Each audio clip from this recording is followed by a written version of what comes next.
Have you ever asked yourself late at night, who am I really? Or why does life feel like something's missing? Have you ever wondered whether the peace you seek is not somewhere ahead of you, but already here, just unnoticed?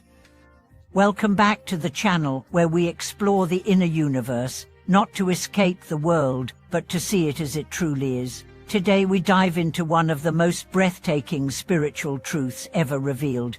You have never left Nirvana, you've only been dreaming. This may sound poetic, but it's more than that.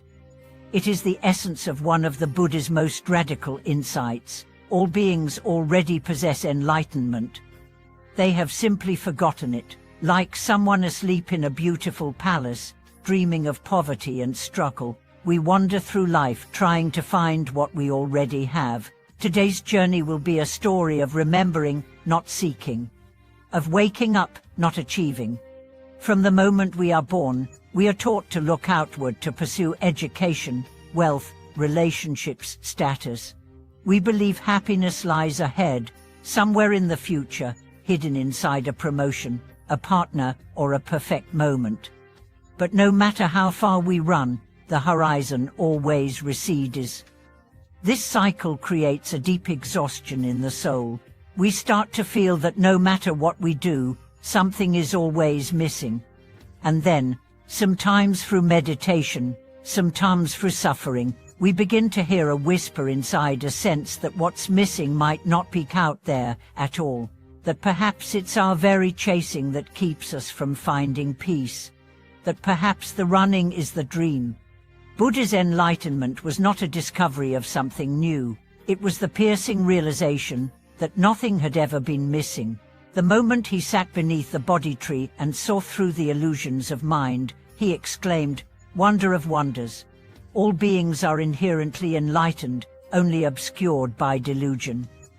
In that moment, he realized that the diamond of Nirvana had always been beneath the dust.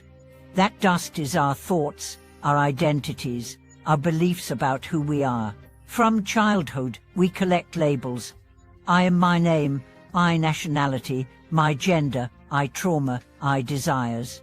We build a castle of ego, brick by brick.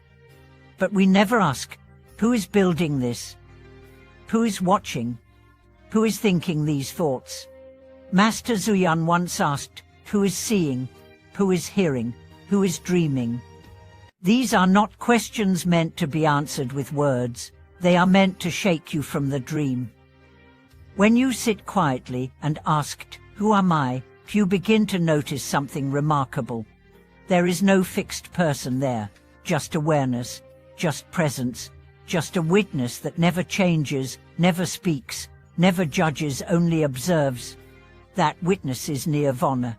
It is not a place. It is a state of being. A state of stillness and clarity that is always present, beneath every emotion, beneath every desire. You don't create it, you uncover it. Like the sky behind the clouds, it's always there. Your job is not to build Nirvana, but to stop believing in the storm. We often believe awakening is far away, that it requires years of meditation, monastic life, mystical visions. But the truth is simpler and more humbling. Awakening is not an achievement. It is a recognition. It's the moment when you stop trying to be something and simply rest in being. Let's explore this through a story. There was once a man who spent his whole life seeking truth. He traveled from temple to temple, meditated in caves, studied scriptures, fasted for months. Finally, exhausted and old, he returned to his childhood village. Sitting beside the river where he used to play, he heard the wind in the trees and felt a peace he hadn't felt in decades. Suddenly he laughed.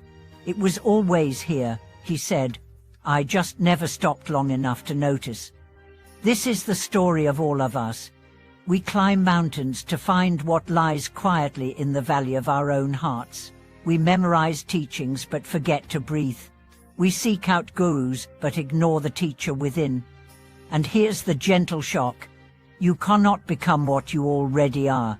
You can only stop pretending to be what you're not. The path to Nirvana is not forward. it is inward.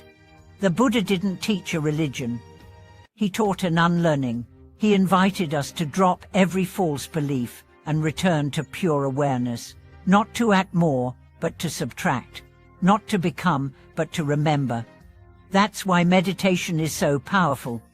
Not because it changes who you are, but because it removes what you are not. In silence, in stillness, we start to see clearly again. We realize that the storm was never the sky, that the drama was never the truth. The modern world is loud. It tells you to improve, to hustle, to become better. But spiritual awakening is the opposite. It is the surrender of improvement, the end of the war with yourself. And in that surrender, a strange thing happens. You begin to change, not because you're trying, but because the truth is finally free to emerge. Compassion flows naturally, joy arises without cost. Fear dissolves, not because you fought it, but because you stopped feeding it. The dream begins to fade, and in its place, clarity, simplicity. A gentle, powerful knowing, I am already home. So how do we live this truth in a world of illusions? Not by escaping the world, but by being fully present in it. Washing dishes can be Nirvana. Listening to your child, watching the rain, sitting in traffic. Each moment is a doorway, not to a better place, but to the place you already are. To live awakened is not to float above life, but to feel it completely, to stop filtering it through judgment and expectation.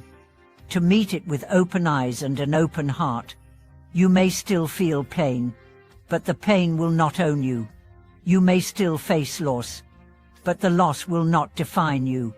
Because beneath it all, you'll know, I am not the passing wave, I am the ocean. And that knowing changes everything.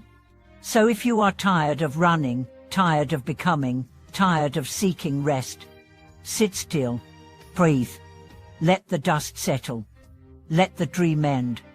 And you will see, as the Buddha saw, that awakening was never far. It was the ground beneath your feet, the silence between your thoughts, the presence behind your eyes. It was always you. Thank you for watching this video.